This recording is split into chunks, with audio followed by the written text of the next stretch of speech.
I don't want to put in uh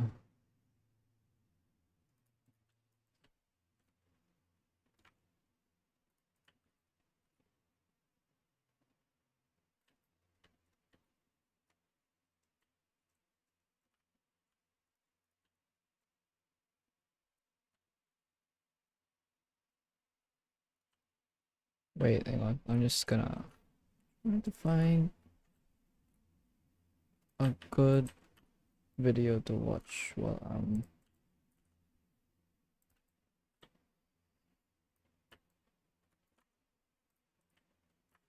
The iPhone 15 Pro Max is the biggest iPhone camera improvement that I can remember. Apple's doubled the resolution of its photos, improved both the night mode and the portrait mode, all while addressing two of their biggest weaknesses. They've upgraded their optical zoom camera from 3x zoom to 5x zoom and increased dynamic range, the ability to make sure that everything is correctly exposed in an image. But then it's very easy to say, well, this iPhone is better than the last iPhone. The best way to actually gauge that progress is to see if it can actually beat the competition. So I've taken and analyzed over 500 photos and videos across both the iPhone 15 Pro Max and the Samsung Galaxy S23 Ultra, which is the most popular alternative and the one that you guys have voted for as the camera to beat. And within these 10 categories, each getting more important as we go, I think we finally have an overall winner. Starting with the front cameras, which is probably the area that the iPhone has least improved on over the years. But still, one thing that you do notice is this newfound focus on skin tones. It's one of those things that you don't fully appreciate until you see the side-by-sides, where the Samsung shot in isolation looks right-ish, but then you see the iPhone one and you realize, oh yeah, my shirt was that color. And yeah, the boat was like that, and of course, my hair is black, for now. But then at the same time, I do think the iPhone is severely in need of a hardware upgrade. Samsung has invested a lot into their selfie camera, and you can tell. You get more natural background blur in the images, and quite often some extra sharpness too. Plus, I also think Samsung just takes more flattering photos across all cameras, which is not necessarily what you want. Let's say I'm taking a photo of you and you're that far away from me, but a selfie, if you think about it, is a very intimate photo. You're very up close with your phone. And so I think for those shots, most people would prefer the subtle brightening and smoothing that Samsung does to make you look good, because the iPhone really does expose your flaws. But if you have any dreams of vlogging, then the iPhone does take it in terms of video on the selfie camera. Not because the Samsung's bad, it's actually improved a lot in the last few generations, but it's just the iPhone's high dynamic range is a little bit better, and it's also just much more resistant to grain. I think if you get into really dark areas, Samsung can get very grainy very quickly. Now, one of the new things, quite literally on the table for the iPhone 15 Pro Max, is zoom. This is the first iPhone that I would actually say is a good option for trying to shoot the moon or take out to a concert. I was actually scrambling to get some tickets to go and see Rick Astley live and test that theory, but since I couldn't, I decided to make Rick Astley at home. Too much smoke here. This is our simulation of a concert and what that would look like on both phones. And see, zoom is a complicated one because both of these phones go about zoom in a very different way. The iPhone has a single 5x optical zoom lens, the Samsung has both a 3x and a 10x optical zoom lens. And so you end up in this very funny situation in which both look very similar at 1x. Samsung looks better between 3x and 5x, in that middle ground after Samsung's first optical zoom is activated but before Apple's has. Then as you hit 5x, Apple looks better, with not just more detail, but in a lot of cases more background blur too, because it is a good quality 5x lens. And then as you get to 10x, Samsung takes over again. But it's close this time. Samsung's definitely not twice as good like the magnification number might suggest. But here's the thing. As soon as you switch over to video, the iPhone wins at every single magnification. Even those points where Samsung technically has the edge in terms of its hardware, it's a product of the fact that this iPhone is the best iPhone for video ever, with the fact that Samsung phones in particular are quite sensitive to grain. There are times where it will shoot better zoomed content, it's just that a lot of things have to go its way for that to be the case. More often than not with max zoom photos, Samsung is better, but it's not always the case. Sometimes it's ambiguous, and sometimes the iPhone takes it, since its zoom camera has a much wider aperture that lets in more light. So, on balance, I think Apple has earned themselves a draw in zoom for the first time in a long time. Something I think is often underappreciated, but still very important to the overall camera experience, is the camera apps. So who does it better? Well, I've always found Samsung's camera to be more fun. It's historically been well ahead in terms of just the number of things you can do with it versus the iPhone. And that's still kind of the case. You've still got food mode, which makes your food look richer and tastier, and single take, which is this idea of taking one 10-second clip and getting a whole load of different shot options out of it. But I do want to caveat that by saying that from the fun perspective, I don't think Samsung has kept up with other Android manufacturers who've come up with so many interesting experimental options. And then from the practical perspective, it's starting to feel a little dated versus the iPhone. One, because of the shutter lag. It takes not as long as it used to, but still noticeably longer than the iPhone to capture, almost like it's having a little think about it every time. You can on the Samsung also install this separate app called Camera Assistant, which has an option to boost shutter speed, but I don't use it because it does come at the cost of quality. The transition between lenses still feels clunky in that it's not immediate and does also introduce noticeable slowdown, which feels like it's on full show in this comparison because of how smooth those transitions now are on the iPhone 15. And then also, while Samsung does have a lot of modes, which on their own are all individually cool, I do think that the feature of the smartphone camera is more integration. Like, less you having to think, oh, this is food, let me navigate to food mode, and more just your phone knowing that and doing it for you. And also, the Samsung is a very two-handed camera experience. Because all the controls are at the top, it's just not simple to change them all with the same hand that's about to take the photo. Now, the iPhone is not a perfect experience either. It could also do with an injection of creativity. Plus, in the pursuit of trying to tuck every single eyesore away and only trying to show you what you need to see at any one time, you will spend a lot of time gesturing to adjust things. And sometimes those gestures can overlap with each other. It can feel fiddly, but on balance between the two, I do prefer using the camera app on 15 Pro Max. The new iPhone also have this new action button, which can get into the camera quickly and get shooting straight away, but assuming that you're using your phone for normal photos in an upright position, it's not really any faster than Samsung's double tap and then using the volume down to actually take the photo. So we can pretty much just disregard that. Okay, we're pretty even in terms of score so far, but moving up in terms of the order of importance, let's talk about audio. So right now you're listening to me on the iPhone. I'm in a pretty quiet space and you can absolutely tell. Now shifting over to the Samsung, again, it just sounds really good. Both of these phones are very well equipped to pick up good sound from all directions. It's only as the level of background noise increases, that's when they start to diverge. So right now you're listening on the iPhone, and as you can probably tell, very little is filtered out. Like, you're very much hearing the background noise. But the upside of that is that it's not interfering with the quality of my voice. There's still that sort of natural richness to it. With the Samsung though, the background noise is way reduced. It's just that in the process of trying to chop out the background noise, you also lose a lot of the lower tones within your voice. So a little bit of the fullness is gone. But there's no real right or wrong here. There's just two different ways of doing things. Okay, I love portrait mode. Anytime I'm taking a shot that I feel like I'm going to want to print out or post somewhere, it just feels right to use it, since it's a one-click way of doubling the production value of a shot. And with the iPhone 15 Pro Max, Apple has introduced both two massive perks and one massive con to this. The con is that the 3x optical zoom lens that we used to have, and the 3x zoom lens that Samsung still has, is, I would say, the best balance between being a flattering angle, i.e. keeping you far enough away from the subject that the shot doesn't look like it has a fisheye effect on it, but close enough that you're not having to leave the chair you're sitting in just to take it. And if we left it there, Samsung would be a bit of a no-brainer. Samsung's portraits are punchy, in a nice way. The edge detection is really strong, and that 3x lens is just convenient. But then there's those important perks that this new iPhone has. One, that you now don't need to specifically go into portrait mode to take a portrait. You just take a normal photo of a person, and then afterwards you can apply portrait mode if it feels right. Now, lesser known, but Samsung can actually do this too. But since there's no depth information in the shot, what you can't do is refocus on, let's say, something in the background. And then the second thing, which is really hard to ignore, is that if you take portraits using the 1x main camera, Apple will shoot those portraits in 24 megapixels, 2x the resolution. And when something like that exists as an option, it becomes much harder to justify Samsung's 12 megapixel portraits, even if stylistically I prefer them. So we'll call this one a draw.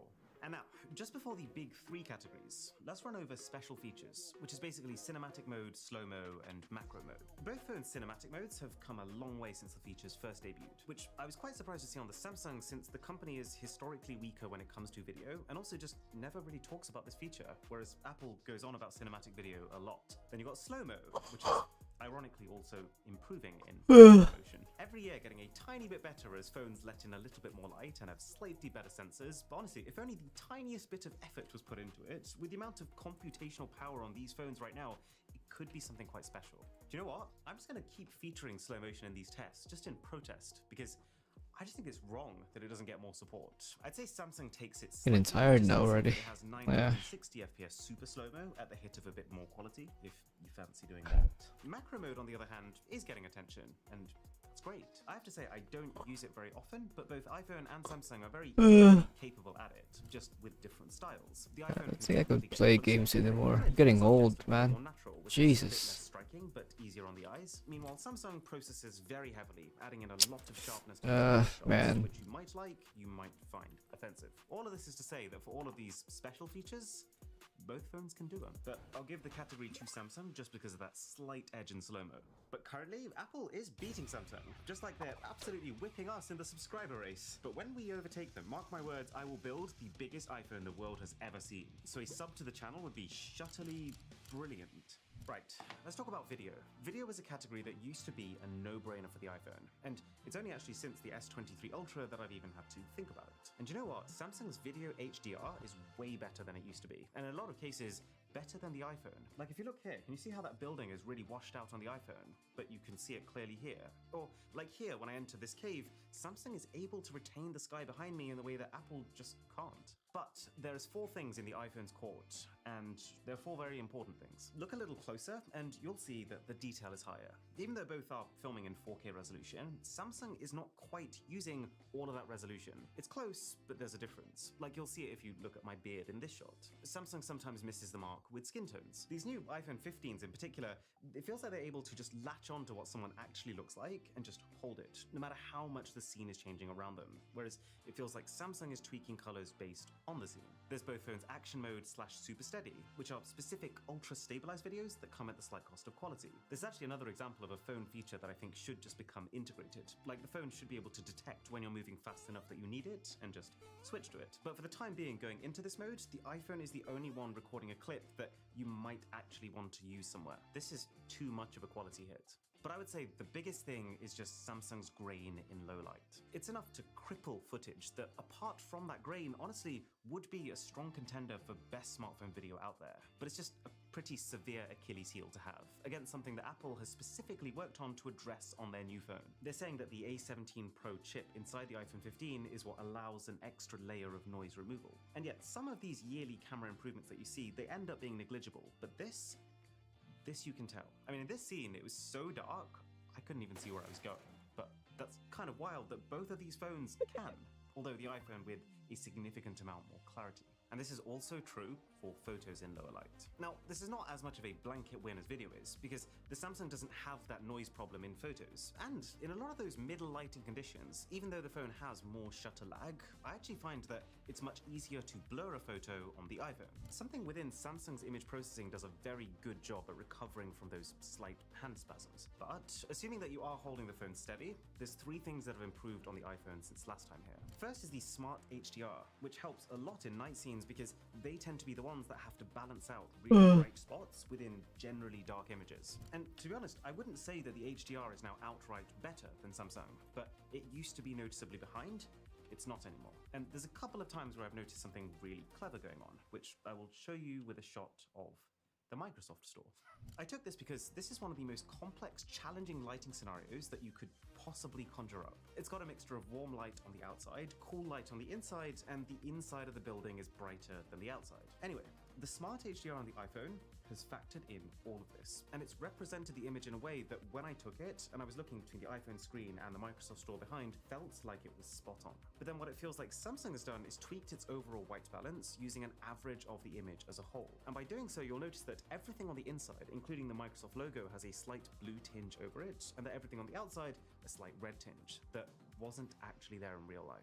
The second thing is the resolution. So long as you're taking a normal photo on the iPhone and night mode doesn't activate, which it doesn't seem to now until you get very dark, you're taking a 24 megapixel shot compared to 12 on the S23. Now, to make one thing clear, the end result is not as different as that number might make it sound, because really in a lower light environment, no phone today can properly use 24 megapixels of resolution. But, you know, peek into the windows of a shop or a bright street lamp, and the difference is also not subtle. And then the final tool that Apple has is when night mode does activate, while you do lose that 24 megapixel resolution, you gain Photonic Engine, which is basically Apple speak for tweak the colors and increase the detail. The thing is though, never are those things more important than when it gets really dark.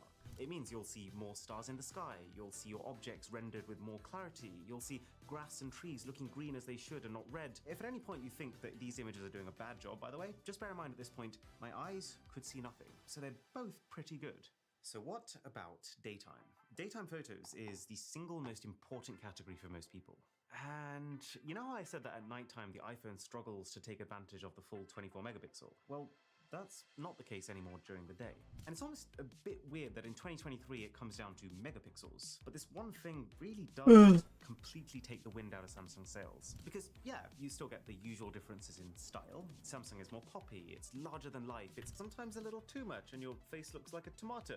But then the upside of that is that it never under-delivers on warmth. So in situations where you really need it, it's better than the iPhone. iPhone largely leaves faces alone, Samsung gets involved and smooths things out. It's very hard to label either style as better or worse. My preference literally shifts from photo to photo. And both are now very well matched in terms of their ability to cope with challenging lighting and so on. But what is measurably better is having 2 times the amount of pixels to work with. Pretty much any time you zoom into a daytime shot, which you might do for a number of reasons. You might want to print it out and frame it. You might want to crop into it because you only like a certain part of it. You can tell the difference. You definitely still have to be looking for it, but if you are, you will find it. And we should clarify something important here. The Samsung has a 200 megapixel camera.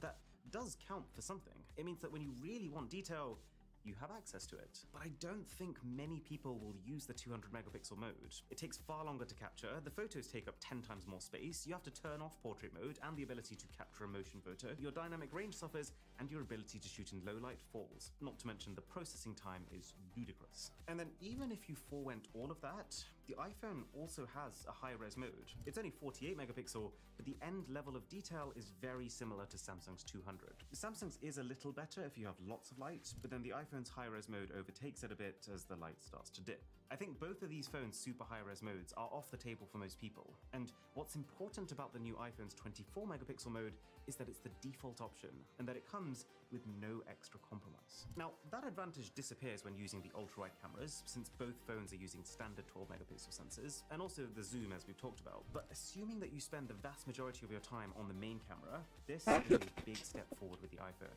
that I'm hoping Samsung will be able to replicate with their next phone in 2024. Do remember that some categories are worth more than others, so even though this is a 6.5 to 3.5 to the iPhone, consider the things that are specifically important to you. But yes, if you point blank asked me which of these 2 cameras is better, I would tell you the iPhone 15 Pro Max. Now, I've got one more thing to show you, which is kind of perfect for the iPhone. You might remember that last year, I showed you the Casetify bounce case, which has 6 times the military-grade level of drop protection. The way it works is this EcoShock material. You can see here, this thing absorbs all impact and sudden shocks compared to this competitor block that they sent me, where the ball just bounces off. But if that's not enough, I find this so insane, this is the Ultra Bounce, their newest phone case. It has even more protection for your camera with this integrated lens protector, 6 layers of Well, China. Okay.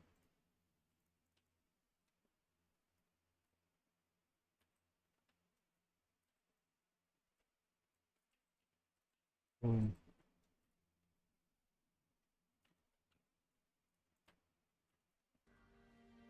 お主はノリオと申します。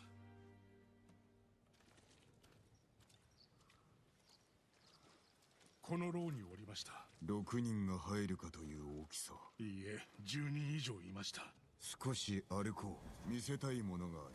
豊玉からの旅路。どうであった？櫛寺は無事です。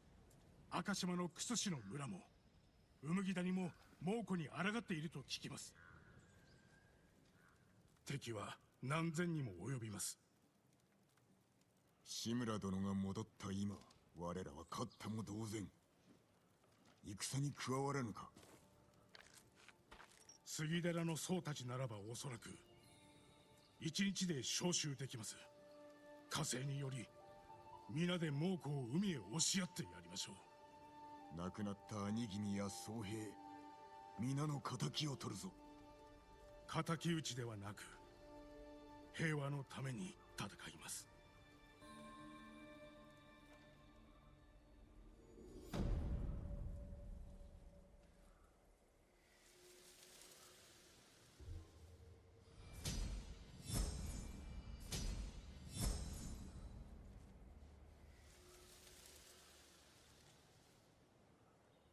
クス氏を救うため赤島へ参ります。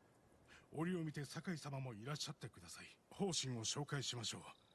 島で一番のクス氏だと言われています。赤島で会おう。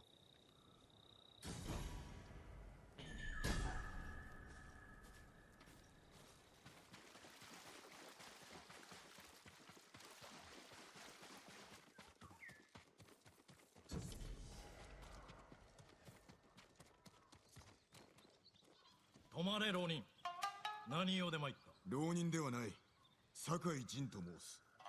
侍？ならば御前に会われよ。うむぎ谷の佐藤さだ。さあ、こちらへ。参りましょう。まず、御前にご挨拶。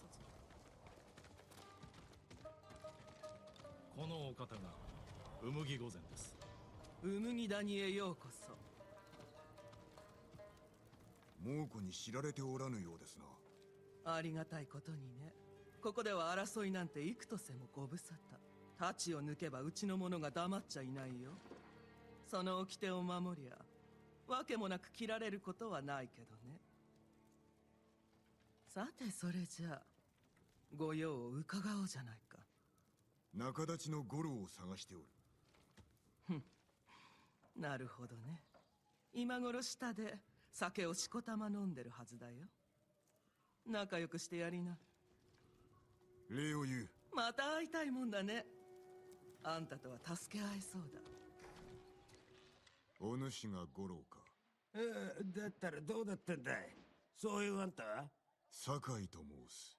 なに、侍はみんな死んだろ生きているか確かめるか。だがその前に聞くんだ。志村殿から借りを返せとことづかった。志村様が何をしろって。本土まで下踏を届けろ。そいつは高くつきますよ。まして猛虎が海を封じてるんだ。借りがあるのだろう。これで返せ。やるしかねえってことだ。菰田浜の戦で志村様と一緒に借りも消えたと思ったんだ。だから飲んでたんだよ。祝い酒ということか。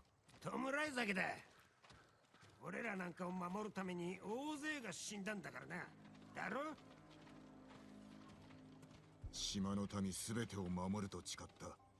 お主もその一人だ。俺みたいな役立たずを守って死んじまうとはね。お主が誠の役立たずなら志村殿は頼みにせん。ここだ。入りな。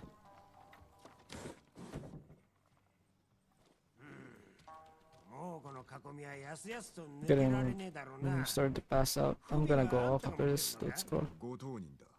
赤島の海岸にいらっしゃる。なんとかしてみるか。水戸岳砦の近くに船を隠してある。この地図に目印を書いた。そこで落ち合おう。Ah, man. ゴロ開けろ。今日こそは金を返すまでこっから動かねえぞ。まずい。俺が出てやろう。お主は行け。おお、そりゃ助かる。では赤島で酒井様。ゴロいつまで隠れる気だ。浪人が何用だ。これはなぜゴロの家なんかに。なんだと。いや出直します。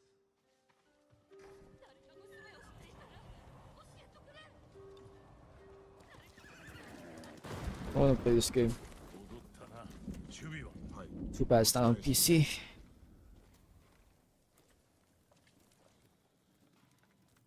うむぎ谷で五郎を見つけました。酔っておったか。冷ましました。御身への借りを返すため本土へ船を出すと。悪人も使いよう。あやつほど海を知る者はおらん。この二人が下踏の使いですか。そうだ。小太郎も太郎も中庸の死。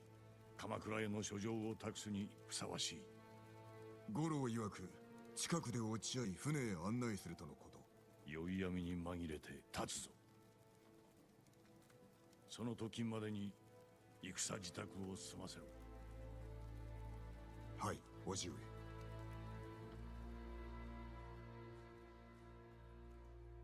頃合いだ。皆馬に乗れ。いつでも立てます。油断せず。野党にも気をつけよ。こっちだ、影。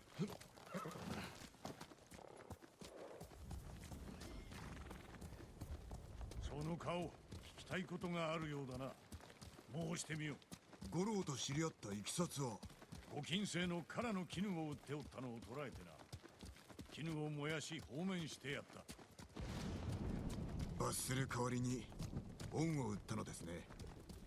腕の良い船頭は得難いからな。Getting tired. 猛虎の囲みは厚い。五郎は抜けられるでしょうか。抜けるしかない。我らが捕らえられたらどうします？死を恐れてはならぬ。勇気を持ち守るべき民のことを忘れるな。志村様、五郎、船はどこだ？こちらに。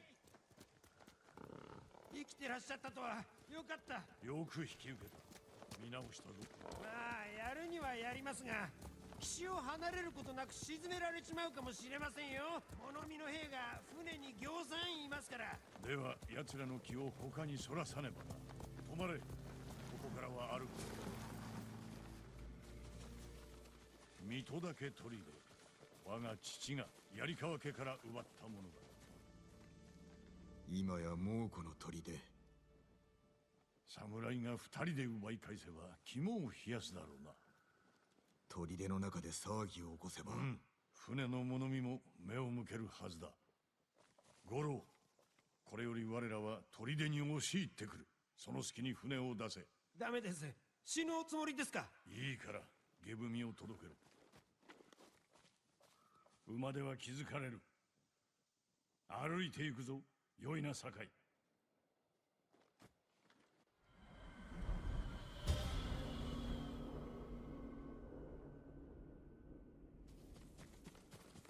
猛虎は手強い敵だが食いさえつければ勝機はある。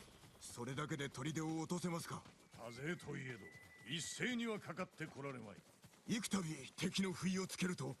初手だけで十分。残りは切るのみだ。もうこの兵だ。Getting tired. 隠れて行けば。敵に背を向ければ I can 背中に post. 傷を受けるぞ。 And 島を守れ。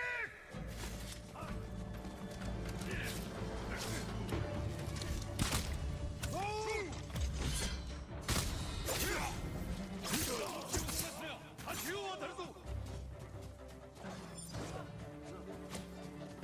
参りましょう、叔父上。豪の者から狙え。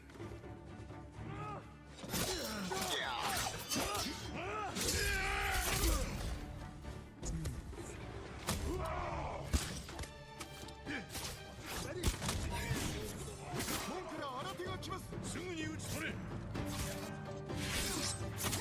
見事な立ちさばき、よくやった。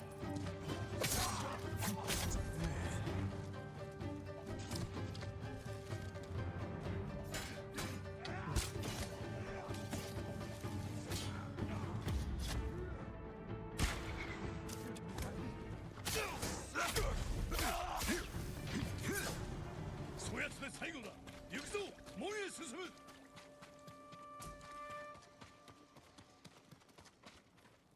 見上げた上達ぶりではないか。こやつら恐れをなしておるぞ。それでこそ武士。ありがたく存じます。不覚を取るな。急変、隠れて。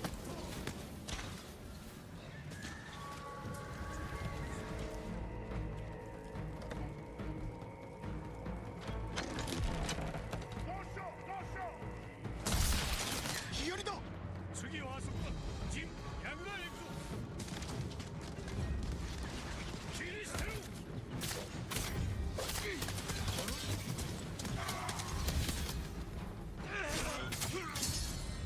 また腕を上げたな、酒井。新手が。足を止めるな。切り捨てて進め。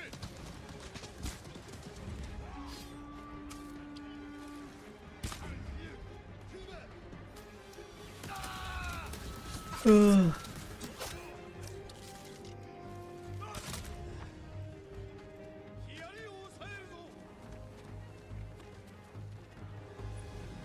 五郎のまだ入江と何があった？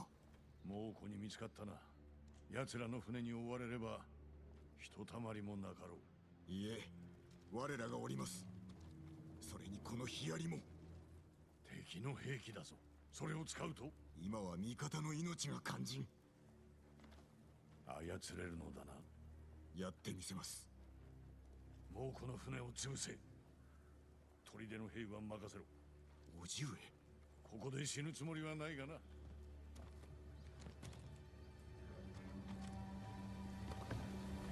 新手の船が来よったぞ。五郎の船に近づけるな。やりました。猛虎の船が燃えています。撃ち続けろ。このまま距離を取らせる。よ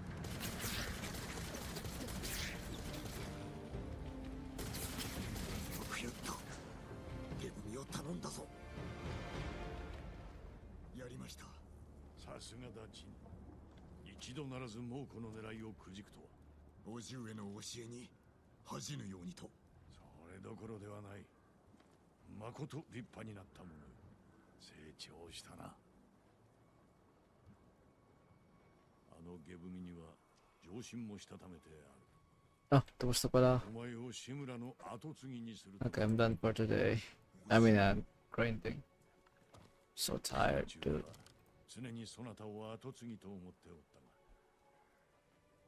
この戦が終われば世に知ら Ah, し shibal. いつの日か民はそなたを頭と仰ぐだろう。わしの後を継ぎ地頭となるのだ。将軍様の下事情によってな。